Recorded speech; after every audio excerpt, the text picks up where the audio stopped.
Gauri Suryavanshi, S मराठीमध्ये आपलं स्वागत. वळूया आजच्या बातमीकडे. नाशिकच्या इंद्रनगर लायब्ररीमधून पुस्तक घेऊन येताना पाठीमागून येणाऱ्या दुचाकीने कट मारल्याने रस्त्याच्या खटकीहून दुचाकी खाली उतरल्याने दुचाकीसह तोल जाऊन पाणीपुरीच्या गाडीला धडक दिल्याने झालेल्या अपघातात 10वीच्या विद्यार्थ्याचा दुर्दैवी अंत झालाय. पाथर्डी फाट्याकडून इंद्रनगरकडे जाताना हा अपघात घडलाय. या प्रकरणी इंद्रनगर पोलीस ठाण्यात अपघाताची नोंद करण्यात आली आहे. वेदांत गुळस्कर असं अपघातात मृत्यू झालेल्या विद्यार्थ्याचं नाव आहे. वेदांत सायंकाळी 5:30 वाजता दुचाकीने लायब्ररीमधून पुस्तक घेऊन घरी जात असताना वडाळा पाथर्डी रोडवर पाठीमागून अनोळखी वाहनाने दुचाकीला कट मारला.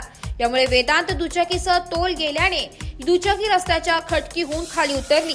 वेग अधिक असल्याने रस्त्याच्या कडेला उभ्या असलेल्या पाणीपुरीच्या गाडीवर जाऊन दुचाकी आदळली. धडक बसल्याने वेदांतच्या मानेत दोन्ही बाजूने काचा घुसल्याने तो रक्ताच्या थारोळात पडला. अतिरक्तस्राव सुरू झाल्याने त्याला उचलण्याची कोणी हिंमत केली नाही. त्याच वेळेस एक पोलीस वाहन जात असताना कर्मचाऱ्याने जखमीला नजीकच्या खासगी रुग्णालयात दाखल केलंय. मात्र अतिरक्तस्राव झाल्याने उपचार सुरू असताना त्याचा दुर्दैवी मृत्यू झालाय. पवननगर येथील मराठा हायस्कूल येथे तो शिक्षण घेत होता. 10वीचा पहिला पेपर त्याने दिला होता. दुसऱ्या पेपरच्या अभ्यासाकरिता तो लायब्ररीमध्ये पुस्तक घेण्यास गेला होता आणि यातच या विद्यार्थ्याचा दुर्दैवी मृत्यू झालाय. Bureau report, S Marathi news, Nashik.